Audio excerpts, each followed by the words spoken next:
Bonjour à toutes et à tous et bienvenue sur NeuroGym en ligne. J'espère que vous allez bien, j'espère que vous êtes en pleine forme. Je suis contente de vous retrouver dans une nouvelle capsule et aujourd'hui, on est mercredi et Pixie vient vous dire bonjour. Pixie, est-ce que tu veux dire sur quoi on va travailler aujourd'hui? Donc, elle ne sait pas, je n'y ai pas dit.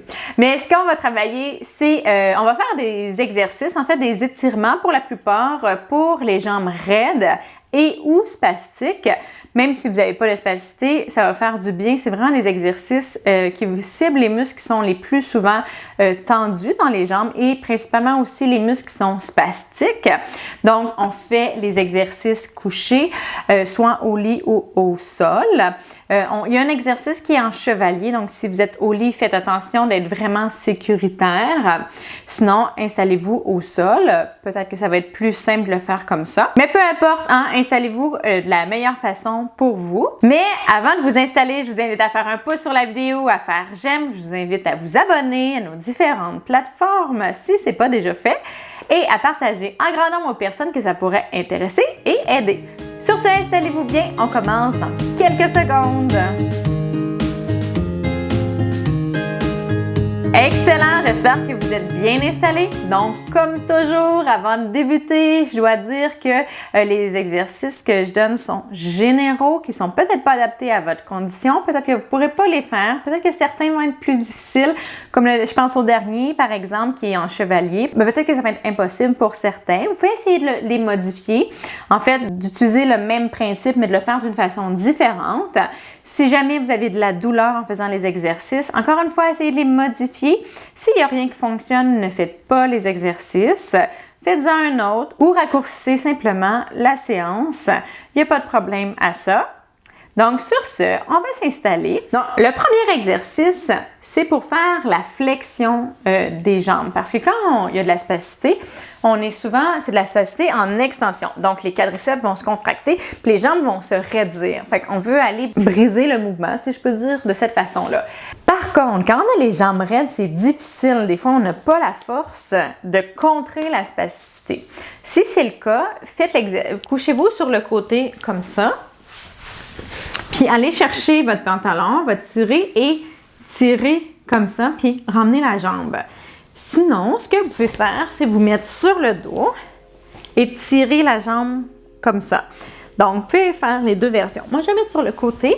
On va faire les deux côtés et on va faire 30 secondes. Si vous êtes très spastique, ça se peut que ça prenne beaucoup de temps à aller chercher l'amplitude, d'aller tirer. Allez-y doucement.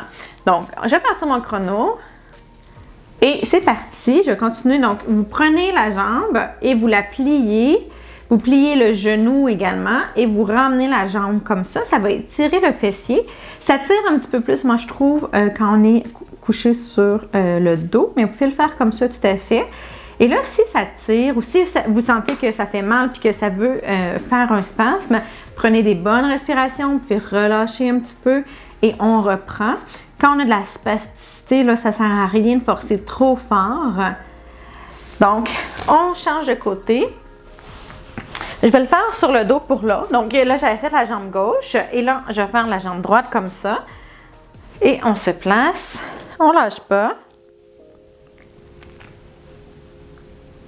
Là, j'ai mon micro, mais on peut tirer. Ce qui est intéressant quand on le fait comme ça, c'est que l'autre jambe, ça va étirer aussi les fléchisseurs ici. On va le faire tantôt, on va les étirer. Je vais vous expliquer comment. Mais ça fait déjà un petit peu un étirement, donc ça fait du bien. Donc, on tient bien. Ça peut être difficile pour les bras, hein, c'est un exercice assez complet. Excellent. Maintenant, je vais me remettre sur le côté. Là, vous pouvez les faire les deux sur le côté. Vous pouvez soit vous changer de côté ou vous pourriez le faire comme ça. Je trouve que ça va mieux si on étire la jambe qui est sur le dessus. On y va. Et on fait de la flexion comme ça pour aller vraiment étirer le quadriceps. Et en fait, on fait en triple flexion parce que le quadriceps, on le ferait comme ça vers l'arrière. Mais là, on le fait en triple flexion comme ça. C'est aussi plus facile que d'aller vers l'arrière comme ça.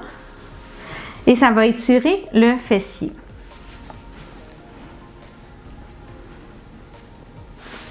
Parfait, on va changer.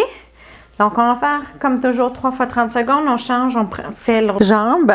Là, je vous rappelle, vous pouvez le faire sur le côté. Moi, je vous montre juste les deux versions. Là, tirez bien. Vous allez peut-être le sentir dans la fesse. Le quadriceps, si vous n'avez pas beaucoup de tension, le quadriceps n'est pas à son... en fait, c'est pas la, comme je l'ai dit, c'est pas la position d'étirement du quadriceps, mais il y a quand même ça brise le tonus.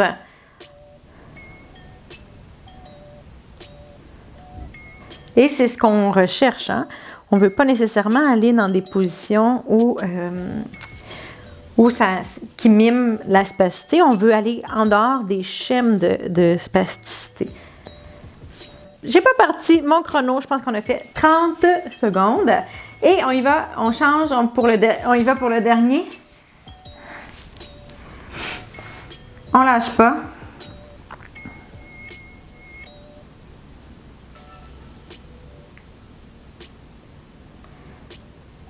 Puis, c'est un petit peu un exercice pour celui-là. Là. Les exercices ont été prévus aujourd'hui en gradation, si je peux dire. Donc, en étant du plus facile au plus difficile pour vraiment aller bien casser la spasticité à être plus plus mobile et fluide dans nos mouvements pour aller faire des mouvements un petit peu plus difficiles par la suite. Vous allez comprendre après. Donc, on y va. Celui-là, on tire comme ça.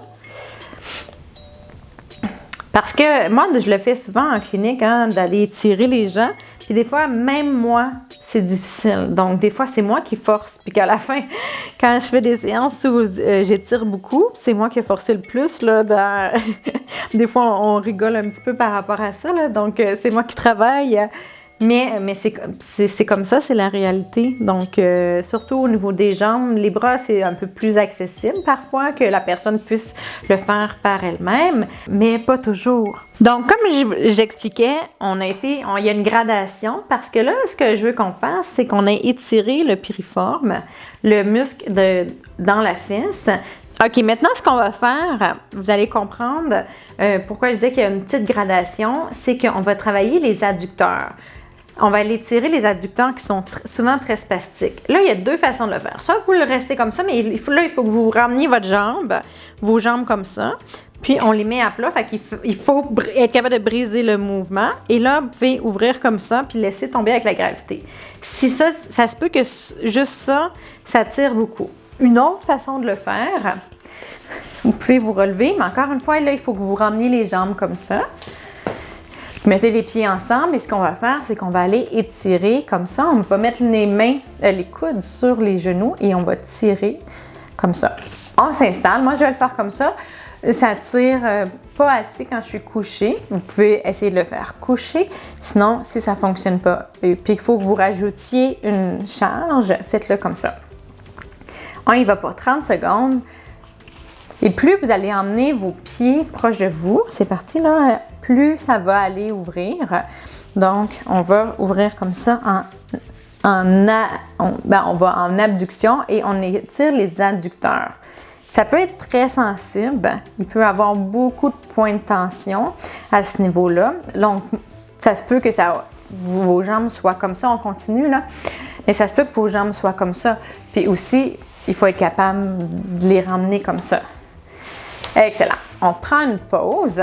En fait, si vous voulez continuez. Mais sinon, vous pouvez prendre une pause. Donc, des étirements, c'est au moins 30 secondes qu'il faut les faire. Vous pouvez les faire plus longtemps. On va se replacer tout de suite. Et on peut le faire jusqu'à 2-3 minutes. Par contre, ça se peut que ça fasse mal, ça se peut que ça vous déclenche la spasticité. Je le vois souvent en clinique, quand ça commence, c'est comme s'il y avait une accumulation d'inconfort et de douleur, ou est-ce qu'à partir d'un certain moment, ça devient douloureux, puis là, il y a la spasticité qui se déclenche, même si on ne bouge pas nécessairement, même si on ne pousse pas un petit peu plus. Mais c'est sûr que quand c'est relâché, on doit pousser un petit peu plus. Mais c'est ça, ça peut arriver, donc ça m'arrive fréquemment. Je ne sais pas si vous avez vu la vidéo où est-ce que j'étire la jambe, puis que là on se dit « Oups, il y a un spasme », mais ça arrive fréquemment. C'est pas nécessairement parce qu'on a toujours été plus loin ou trop fortement, ça arrive comme ça, où est-ce que là, la personne est plus capable de tolérer l'étirement, même si c'était pas nécessairement douloureux. On se replace. C'est pour ça que peut-être des 30 secondes, ça permet aussi de se désensibiliser. Et vous pouvez peut-être éventuellement faire 30 secondes, la deuxième fois 45, après ça 1 minute. Vous voyez, mais sachez que c'est possible de modifier et même de rester 3 minutes si ça vous convient. Donc, je suis désolée pour ceux qui aiment avoir des réponses précises. Malheureusement, il n'y en a pas pour ça. Il faut vraiment, pas général comme ça, en connaissant pas comment votre corps réagit. C'est les grandes règles, là, les grandes lignes, en fait, pour les étirements. Et ce que, selon mon expérience que j'ai vue en clinique, mais ça m'arrive des fois de rester 2 minutes dans une position d'étirement avec quelqu'un parce qu'il y a justement pas de spasticité qui a été déclenchée, mais qu'il y a une bonne raideur, puis qu'on veut aller la travailler, puis qu'on sent que ça progresse tranquillement, puis qu'on continue. Puis avec d'autres personnes, ou même chez une même personne, mais d'autres muscles, on ne peut pas faire plus que 20 ou 30 secondes parce que là, il y a de la spasticité. Puis ça peut varier d'une journée à l'autre. Donc, une fois avec quelqu'un, je peux faire 2 minutes. Puis après ça, la séance d'après, s'il y a beaucoup de tonus, je peux faire juste des bouts de 30 secondes. À ce moment-là, je vais en faire 3. Puis, je vais essayer d'aller un petit peu plus loin à chaque fois. Donc, voilà. Maintenant, ce qu'on va faire, on va se mettre sur le ventre et on va aller faire le McKenzie. On va aller étirer, en fait, le bas de dos, puis on va aller étirer ici les fléchisseurs de hanche. Les fléchisseurs de hanche, c'est pas nécessairement des muscles qui sont très spastiques, mais c'est des muscles qui sont souvent raides.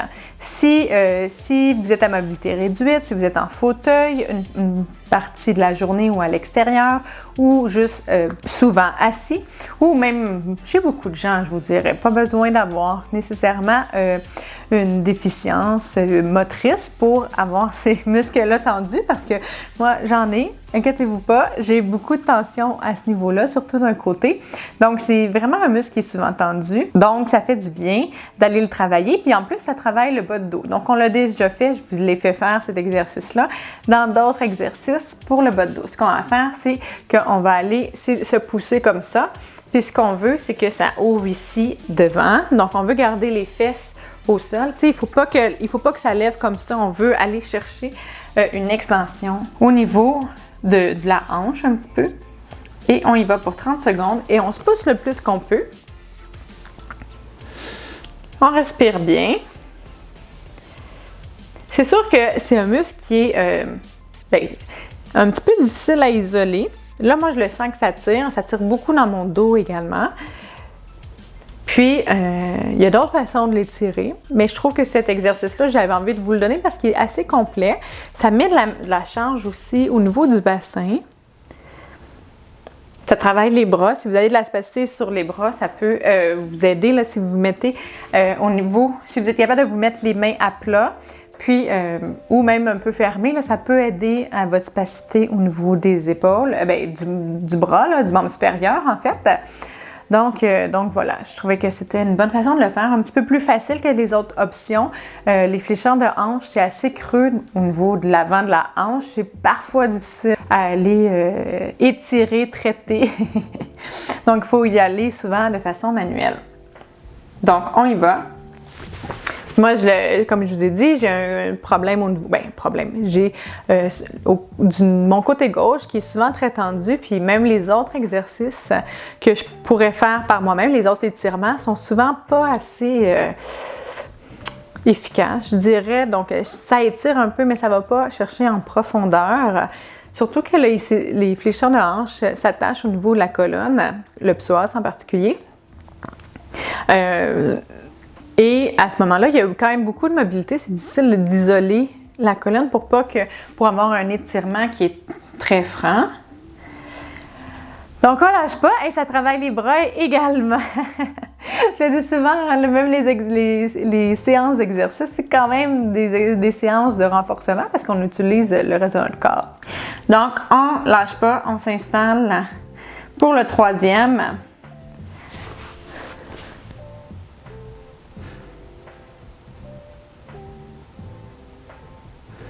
Donc, on prend des bonnes respirations.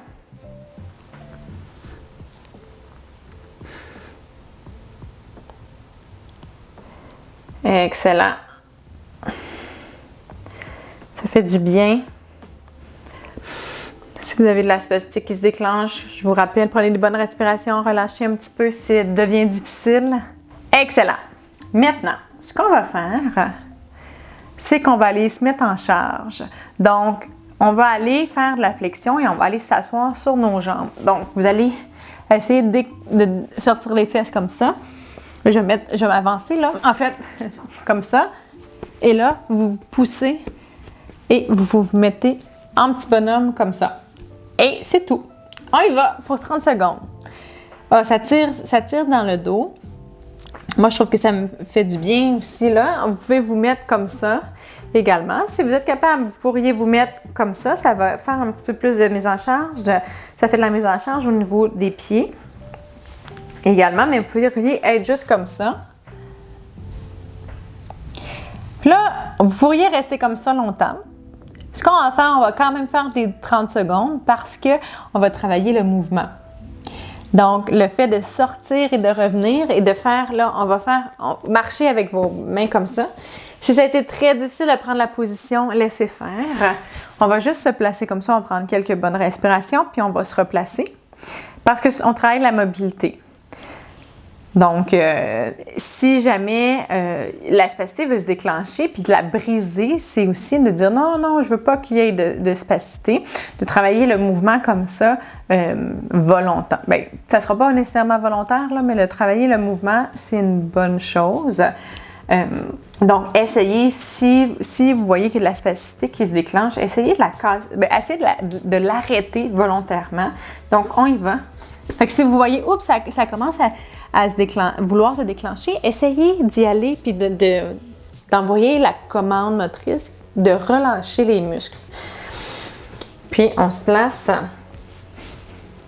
Là, vous pouvez mettre les mains au sol, comme ça. Et là, même vous déplacer d'un côté et de l'autre, faire la mise en charge un petit peu plus d'un côté ou de l'autre sur les bras, les épaules également, pour diminuer la spasticité à ce niveau-là. OK, on va rester un petit peu comme ça. On lâche pas.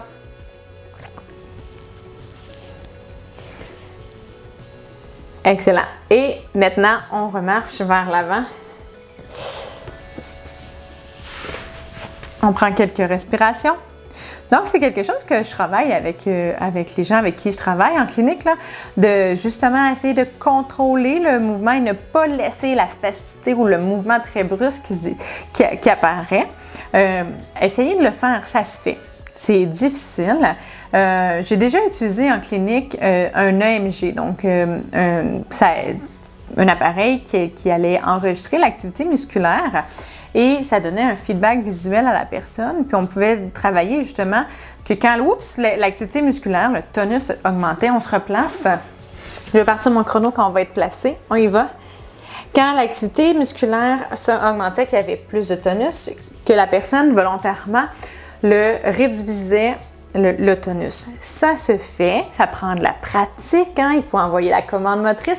À ce moment-là, c'est même plus, c'est pas tout à fait la commande motrice, c'est la commande d'inhibition. Donc, on ne veut pas qu'il y ait de contraction.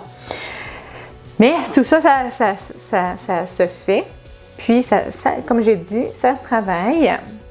Ça peut être difficile au début, surtout s'il y a beaucoup de spasticité, puis un petit peu moins d'influx sensoriel.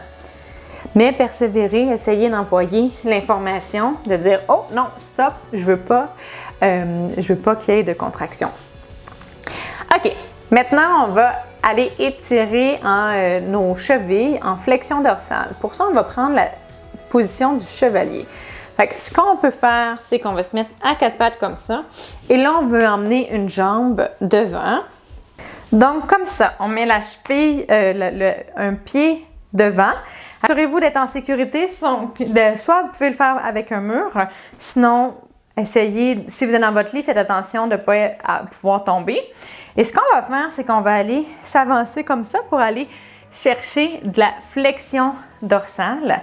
Donc, on transfère le poids et vous voyez, ça va étirer aussi au niveau du fléchisseur. Donc, s'il était très spastique, on ne veut pas trop se bouger, on ne veut pas aller mettre le pied trop devant parce qu'on va aller étirer. Donc, ça étire les deux, ça étire en flexion et ça étire les fléchisseurs ici.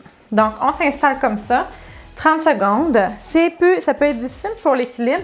Ce que vous pourriez faire, c'est comme ça. On est presque en position de... un sprinter, mais les jambes sont pas tout à fait comme ça. Je regarde juste mes mains. C'est comme si on faisait un sprint, on se préparait pour un sprint. Puis on va mettre la charge au niveau de la jambe qui est devant. On lâche pas.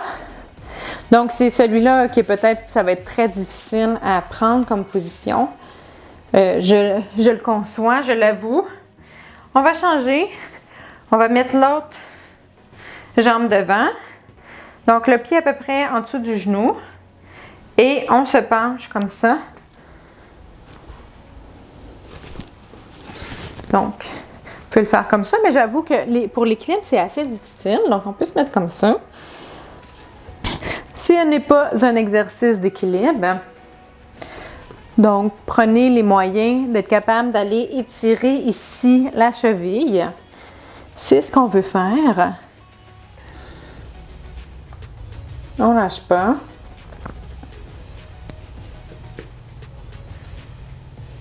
Excellent, on change. On y va. Prenez une bonne respiration, ça se peut que ça tire beaucoup. Ça se peut que vous n'ayez pas nécessairement toute l'amplitude puis que vous ne puissiez pas aller plus loin que ça. Fait que vraiment, essayez, vous voulez emmener votre genou vers l'avant comme ça. Ceux qui ont beaucoup de spasticité depuis longtemps, souvent, ils vont avoir le 0, mais pas beaucoup plus à la cheville. En flexion dorsale, donc c'est assez normal de voir ça. Fait que vous ne pourrez pas prendre la position comme moi, là. Ça ne sera pas possible. Mais allez-y, hein, comme je le dis toujours, vous allez au mieux que vous êtes capable de faire. Et on s'installe de l'autre côté, comme ça.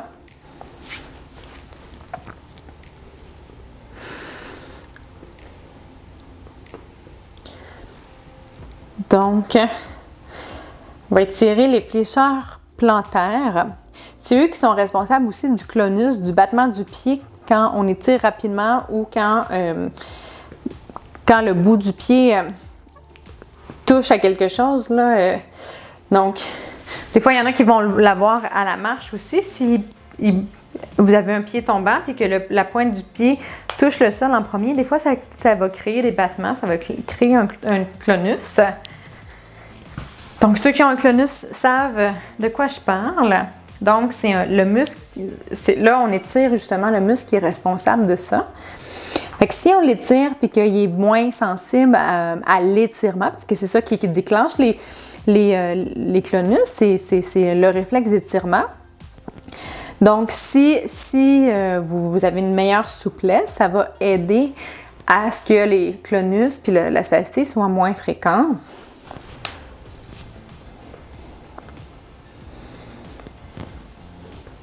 Dans cette position-là aussi, vu qu'on y va doucement, il ne devrait pas avoir de clonus qui est déclenché. Fait que ça, c'est une bonne chose. Mais si vous y allez très rapidement, c'est difficile. Hein? Des fois, c'est plus facile. On se place pour le dernier.